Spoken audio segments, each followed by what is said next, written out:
어제 저녁에도 영어 단어 시험 공부시키다가 아이랑 한바탕 전쟁 치르셨나요? 아이는 울면서 연필을 던지고 부모님은 도대체 이게 뭐라고 이렇게까지 해야 하나 싶어 자괴감이 드셨을 거예요. 남들 다 다니는 유명 학원이고 이 숙제만 버티면 실력이 오른다니까 억지로 끌고는 가는데 아이의 눈빛은 점점 생기를 잃어가고 있죠. 영어 실력 좀 키우려다 아이의 공부 정서 자체가 완전히 망가지고 있는 건 아닌지 진지하게 점검해 봐야 할 때입니다. 오늘 영상 끝까지 보시면 우리 아이가 보내는 위험 신호를 정확히 읽어내고 숙제 지옥에서 벗어나 진짜 실력을 키울 수 있는 결단력을 얻게 되실 거예요. 안녕하세요, 몸소교육입니다.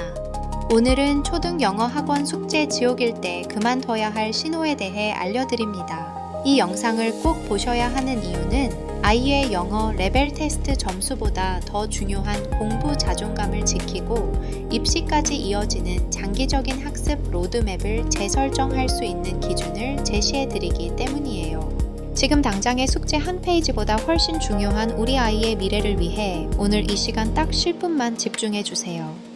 현재 30대 초등학생 부모님들은 그 어느 세대보다 열정적이면서도 고민이 정말 많은 시기를 보내고 계시죠. 내 아이만큼은 나보다 더 나은 환경에서 영어를 배우길 바라는 마음에 이른바 숙제 양이 엄청난 대형 학원이나 레벨 테스트가 까다로운 곳에 아이를 보내게 됩니다. 하지만 요즘은 단순히 영어 실력 하나만이 문제가 아니잖아요. 디지털 리터러시나 문해력, 그리고 무엇보다 아이의 멘탈 관리까지 훨씬 세분화된 고민을 안고 계실 거예요. 영어 숙제에 매몰되어 정작 더 중요한 사고 기반의 공부를 놓치고 있는 건 아닌지 돌아봐야 합니다. 진짜 중요한 건 지금부터예요. 학원을 그만둬야 할 가장 첫 번째 신호는 아이의 멘탈이 무너지고 있다는 신체적 정서적 징후들입니다. 학원 갈 시간이 다가오면 배가 아프다고 하거나 머리가 아프다고 호소하는 경우, 혹은 평소보다 짜증이 부쩍 늘고 작은 일에도 예민하게 반응한다면 이건 아이의 뇌가 과부하 상태라는 강력한 메시지예요. 영어 실력을 쌓기 전에 정서 조절 능력부터 챙겨야 한다는 신호인 거죠. 멘탈 관리는 요즘 교육에서 절대 빼놓을 수 없는 핵심 요소라는 걸 잊지 마세요. 두 번째 신호는 아이가 영혼 없는 숙제 기계가 되어가고 있을 때예요.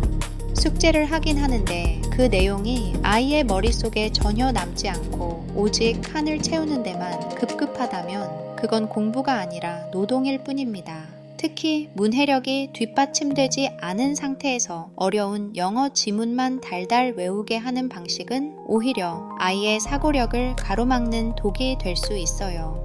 단어 뜻도 모르고 기계적으로 스펠링만 적는 구경하는 공부를 하고 있다면 지금 당장 그 펜을 멈추게 해야 합니다.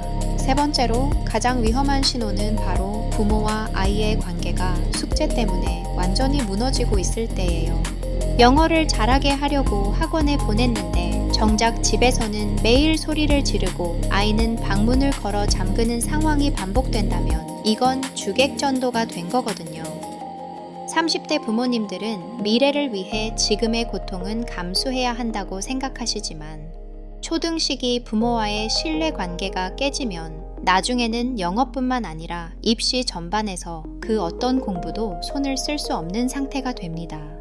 아이에게 영어는 괴로운 것, 부모님은 나를 힘들게 하는 사람이라는 인식이 박히는 순간 그 학원은 이미 교육적인 기능을 상실한 거예요. 여기서 많은 부모님이 하시는 오해가 하나 있어요. 지금 이 고비만 넘기면 아이가 높은 레벨에 올라가고 그때부터는 수월해질 거라는 착각이죠. 하지만 교육 현장에서 15년 넘게 지켜본 결과 영어 번아웃이 온 아이들은 레벨이 올라갈수록 더 정교하게 공부를 놓아버립니다. 겉으로는 숙제를 다 해가는 것처럼 보여도 정답지를 베끼거나 아는 단어만 대충 조합해서 해석하는 척하는 기술만 늘게 돼요. 이건 실력이 쌓이는 게 아니라 시간과 비용을 낭비하며 아이의 정직함까지 갉아먹는 일입니다. 진짜 중요한 건 지금부터예요. 학원을 그만두는 것이 아이의 인생을 포기하는 것처럼 느껴져서 무서우시겠지만 사실 이건 포기가 아니라 전략적 후퇴라고 보셔야 합니다. 아이의 뇌가 이미 영어에 대해 강력한 거부 반응을 일으키고 있다면 잠시 멈춰서 숨을 고르게 해주는 게 장기적으로는 훨씬 유리해요. 억지로 끌고 가서 영어 거부증을 만드는 것보다 잠시 쉬면서 다시 영어를 즐겁게 받아들일 수 있는 상태로 만드는 게 진짜 실력 있는 부모의 선택입니다. 그럼 학원을 쉬는 동안 불안해서 어떻게 하냐고 물어보시는 분들이 많아요. 이 시기에는 공부가 아니라 영어 노출의 본질인 독서에 집중해 보세요. 학원 숙제처럼 단어를 외우는 게 아니라 백지 200권의 원서 독서를 통해 내공을 쌓는 시기죠. 요즘 30대 부모님들이 중요하게 생각하시는 문해력 교육도 영어에 그대로 적용됩니다. 한글 책을 많이 읽어서 기본 문해력이 좋아진 아이는 영어 단어 몇 개 더 외운 아이보다 나중에 훨씬 더 빠르고 깊게 영어를 흡수하거든요.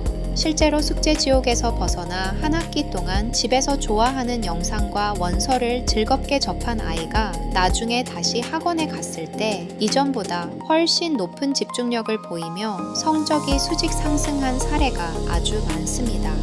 멘탈 관리가 공부의 기본이라는 사실을 잊지 마세요. 아이와 함께 산책을 하거나 좋아하는 간식을 먹으며 영어 이야기는 잠시 접어두고 아이의 마음속 이야기를 들어주는 시간을 가져보세요. 부모의 불안이 아이에게 전달되지 않도록 중심을 잡는 것이 무엇보다 중요합니다. 아이가 다시 영어에 호기심을 보일 때 그때가 바로 새로운 교육 환경이나 방식을 고민해 볼 타이밍이에요. 학원을 그만두고 나면 가장 먼저 걱정되는 게 바로 아이의 성적이 뒤처지지는 않을까 하는 불안감이죠. 특히 영어를 일찍 시작한 옆집 아이와 비교하며 우리 아이만 도태되는 건 아닐까 밤잠을 설치기도 하실 거예요. 하지만 여기서 우리는 한 가지 냉정한 질문을 던져봐야 합니다. 과연 눈물로 채운 숙제가 진짜 아이의 실력이 되고 있을까요? 단순히 시험 점수 몇 점 올리려고 아이의 호기심과 긍정적인 태도를 모두 갉아먹고 있는 건 아닌지 생각해야 합니다. 진짜 중요한 건 영어 단어 몇 개가 아니라 스스로 읽고 이해할 수 있는 문해력에 뿌리를 내리는 일이기 때문이죠. 근데 여기서 반전이 있어요. 학원 숙제에 허덕이던 시간을 줄이고 아이가 좋아하는 영어 원서를 가볍게 읽게 했더니 오히려 문장 구조를 파악하는 직관력이 살아나는 경우가 정말 많거든요. 30대 부모님들이 중요하게 생각하시는 문해력은 결국 맥락 속에서 단어를 이해하는 힘에서 나오는데 숙제 지옥은 그 맥락을 느낄 여유를 주지 않아요. 학원을 쉬는 동안은 영어 노출의 질을 높이는 데 집중해 보세요. 1초당 2.5단어 속도로 읽을 수 있는 쉬운 책부터 시작해 리듬감을 찾아주는 것만으로도 충분합니다. 많은 부모님이 궁금해하시는 것 중 하나가 그럼 다시 학원을 보낼 때는 어떤 기준으로 골라야 하느냐는 거예요. 이때는 숙제의 양보다 교육의 질과 아이의 성향을 먼저 고려해야 합니다. 무조건 숙제가 많은 곳이 좋다는 고정관념에서 벗어나 기초가 부족할 때는 한국인 강사에게 체계적으로 배우고 어느 정도 올라오면 원어민과 소통하는 전략적 선택이 필요해요. 아이가 수업 시간에 얼마나 주도적으로 참여하는지, 성취감을 느낄 수 있는 시스템을 갖춘 곳인지 꼼꼼히 따져보세요. 오늘 내용을 다시 한번 정리해 드릴게요.